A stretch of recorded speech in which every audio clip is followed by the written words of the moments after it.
Hi everybody, कैसे हो आप सब। I hope you are doing great. तो इस वीडियो में कई सारे टॉपिक्स को कवर किए गए हैं, तो वीडियो को अंत तक ज़रूर देखिएगा। ओके तो वीडियो को शुरू करते हैं। पहला टॉपिक है नन ऑफ। नन ऑफ का मतलब होता है तीन के बराबर या फिर तीन से अधिक। उस जगह पे हम नन ऑफ को यूज़ करते हैं, मतलब कोई नहीं। ओके नन ऑफ का मतलब होता है कोई नहीं, लेकिन कब यूज़ करेंगे?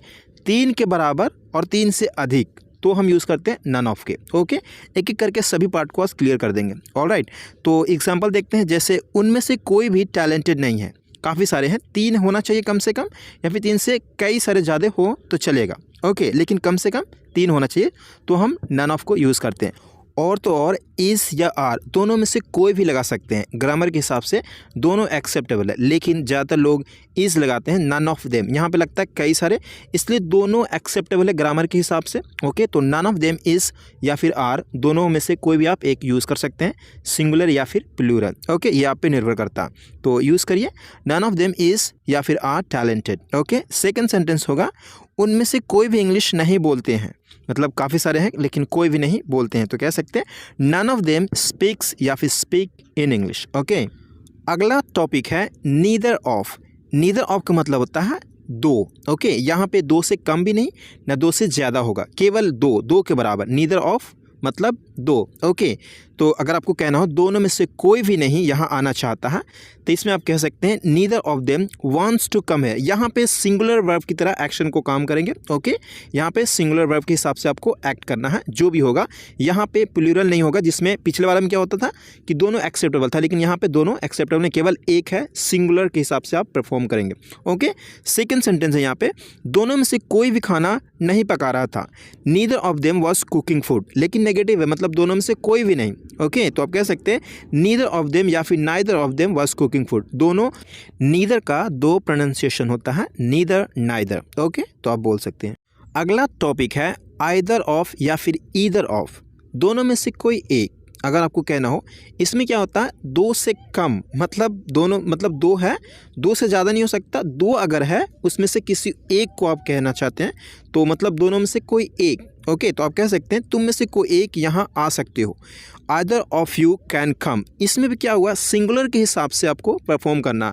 अगर एस लगाना पड़े तो आप लगाएंगे, क्योंकि इसमें भी सिंगुलर माना जाता है, इसे प्लूरल नहीं। ओके ये हमेशा याद रखना। सेकंड सेंटेंस होगा तुम में से कोई एक मेरे साथ बैठ सकते हो। Either of you can sit with me. Okay third sentence है यहाँ पे तुम दोनों में से कोई वॉशरूम यूज़ कर सकते हो, मतलब दो है, कोई भी यूज़ कर सकते हो, तो आप कह सकते हैं you can use either of the washrooms, either of the washrooms. Okay मतलब कि दोनों में से कोई एक ही यूज़ करोगे, ठीक है। इसका मतलब ही होता है आइदर ऑफ, मतलब कोई एक। ओके दोनों में से कोई एक। अगला टॉपिक है एनी ऑफ। एनी ऑफ का मतलब होता है तीन या फिर तीन से ज़्यादा। कम से कम तीन होना चाहिए, अगर तीन से अधिक है तो चलेगा, लेकिन तीन से कम नहीं। तीन से बराबर या फिर तीन से अधिक होगा तो हम एनी ऑफ को यूज़ कर सकते हैं। ओके जैसे मैं इनमें से कोई एक पेन यूज़ कर सकता हूँ, मतलब 3 पेन है यहाँ पे। मैं ये कह रहा हूँ कि तीन में से कोई एक मैं यूज़ कर सकता हूँ, तीन से कम होता तो मैं नहीं यूज़ करता इसे। ओके तो मैं कह सकता हूँ I can use any of 3 pens. I can use any of 3 pens. Okay कोई एक यहाँ आ सकता है, कोई एक यहाँ आ सकता है, मतलब आप में से आप बहुत सारे लोग सामने खड़े हो, तो मैं कह सकता हूँ कि कोई एक यहाँ आ सकता है। तो यहाँ पे any of you can come या फिर any one of you, any one को भी यूज़ कर सकते हैं, एनी ऑफ यू या फिर any one of you can come here. Okay अगला टॉपिक है वन ऑफ। वन ऑफ का मतलब होता है बहुतों में से एक, आउट ऑफ मैनी, मतलब बहुतों में से एक। उस जगह पे हम आउट ऑफ को यूज़ करते हैं। जैसे मेरा एक दोस्त गांव जा रहा है, मतलब कि मेरे पास कई दोस्त हैं। ओके तो मैं कह रहा हूँ मेरा एक दोस्त, मतलब दोस्तों में से एक दोस्त गांव जा रहा है, तो मैं कह सकता हूँ वन ऑफ माई फ्रेंड्स। यहाँ पे क्या होगा, वन ऑफ माई फ्रेंड्स। यहाँ पे ये हमेशा याद रखना कि यहाँ पे फ्रेंड नहीं होगा, एक नहीं, कई सारे दोस्त हैं ना, इसके वजह से यहाँ पे प्लूरल में दिखाया जाता, लेकिन इसका जो वर्ब होगा सिंगुलर में होगा। ओके इज़ होगा, तो मैं कह सकता हूँ one of my friends is going to village. One of my friends is going to village. Okay आप में से कोई एक यहाँ आना चाहते हैं, आप में से कोई एक यहाँ आना चाहते हैं, मतलब काफ़ी सारे लोग हैं, तो मैं ये कह रहा हूँ कि आप में से कोई एक यहाँ आना चाहते हैं। मैंने सुना था कि आप में से कोई एक यहाँ आना चाहते हैं। इस तरह से हम ऐड ऑन कर सकते हैं और भी सेंटेंसेस।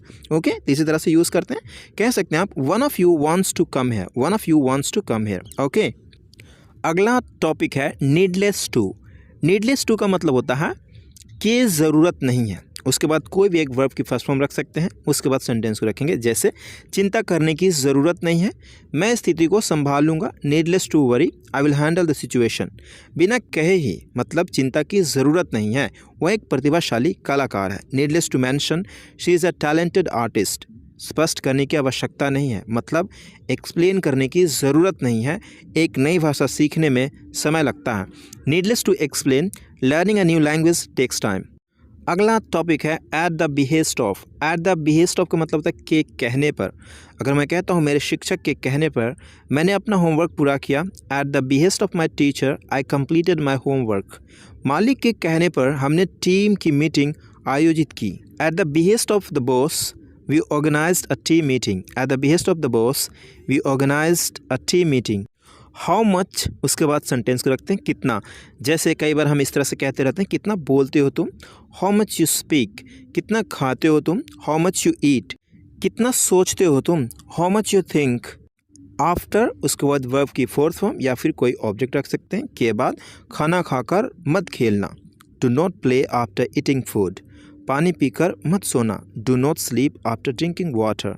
दवाई खाकर मत पढ़ना। Do not study after taking medicine. Inadvertently, inadvertently का मतलब होता है अनजाने में। मैंने अनजाने में उसका फ़ोन तोड़ दिया। आई इनएडवर्टेंटली ब्रोक हिज फ़ोन। उसने अनजाने में बिना सोचे समझे उसकी बातों को नज़रअंदाज कर दिया। He inadvertently ignored her words without thinking. मैंने बिना सोचे समझे अनजाने में उनका प्राइवेट मैसेज पढ़ लिया। I inadvertently read her private message without thinking. With fanfare, with fanfare मतलब धूमधाम से, बड़े धूमधाम से, तो हम कह सकते हैं विद फैन फेयर। वे लोग को स्वागत किया गया धूमधाम से। दे वर वेलकम्ड विद फैन फेयर। वह धूमधाम से पैसे कमाएगा। He will make money with fan fair. He will make money with fan fair. अगला टॉपिक है मेनली, मतलब मुख्य रूप से या फिर खासकर। मुख्य रूप से वह फल खाता है। Mainly he eats fruits. वे फिल्में देखने के लिए मुख्य रूप से अपने दोस्तों के साथ है। They mainly hang out with their friends to watch movies, मतलब घूमने के लिए निकल जाता। मैं खेलने के लिए मुख्य रूप से क्रिकेट पसंद करता हूँ। I mainly prefer cricket for playing. Either or, either or मतलब या तो ये या तो वो। ओके, या तो इस डील को स्वीकार करो या तो हम किसी और के साथ बातचीत करेंगे। Either you accept this deal or we will negotiate with someone else. आप या तो रिपोर्ट समय पर जमा कर सकते हैं या विलम्ब शुल्क दे सकते हैं। You can either submit the report on time और पे अ लेट फ़ी। या तो हमें इस समस्या का समाधान करना होगा या उसके परिणाम भुगतने होंगे। We must either solve this problem or face the consequences. अगला टॉपिक है नीदर नॉर। नीदर नॉर मतलब होता है ना ये ना तो वो, मतलब कोई नहीं। मुझे यकीन नहीं होता कि तुमने ना तो अपना प्रोजेक्ट पूरा किया और ना ही उसे शुरू किया। यह तुम्हारी तरह नहीं है। I can't believe you neither finish your project nor even started it. This is unlike you. मुझे ना तो कॉफ़ी पसंद है और ना ही चाय। जूस का क्या ख्याल है? I neither like coffee not tea. How about some juice? How about some juice? अगला टॉपिक है बोथ। बोथ मतलब दोनों। ओके, बोथ को हम कैसे यूज़ करते हैं सेंटेंस में, लेट्स सी नाउ। मुझे पिज़्ज़ा और पास्ता दोनों पसंद है, लेकिन पिज़्ज़ा मेरा सबसे पसंदीदा है। I love both pizza and pasta but pizza is definitely my favourite. Okay, हमें शारीरिक और मानसिक दोनों तरह से स्वास्थ्य पर ध्यान देने की आवश्यकता है, ज़रूरत है। We need to focus on both physical and mental health, मतलब बोथ के साथ एंड आना बहुत ज़रूरी होता है। ओके, ये चीज़ को हमेशा याद रखना। अगला टॉपिक है बोथ ऑफ। बोथ ऑफ का मतलब होता है दोनों। ओके, जैसे अगर हम दोनों लॉटरी जीत जाते तो हम क्या करते? If both of us won the lottery what would we do? क्या कह सकते हैं? If we both won the lottery what would we do? ऐसे भी हम कह सकते हैं वी बोथ या फिर बोथ ऑफ अस, दोनों सही है। ओके, अगला सेंटेंस है मुझे नहीं लगता कि आप दोनों उस पिज़्ज़ा को ख़त्म कर सकते हैं। I don't think both of you can finish that pizza, या फिर कह सकते हैं I don't think you can both finish that pizza. दोनों सही है। ओके, ऑलराइट, तो आगे बढ़ते हैं।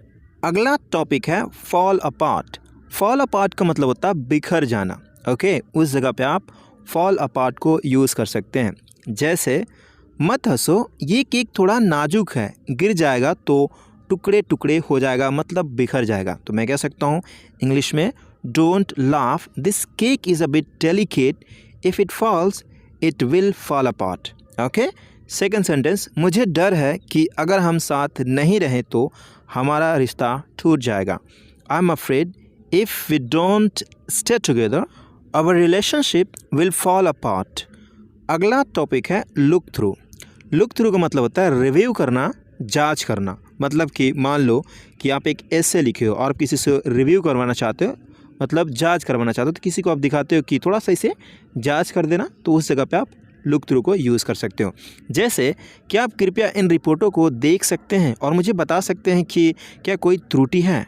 तो आप कह सकते हैं, can you please look through these reports and let me know if there are any errors. Okay, second sentence होगी यहाँ पे, मैनेजर आपको आवेदन को देखेगा और जल्द ही आपको जवाब देगा। The manager will look through your application and get back to you soon. I hope you got it guys. Thank you so much for watching this video. मिलते हैं अगली वीडियो में, तब तक के लिए अपना ख्याल रखिए।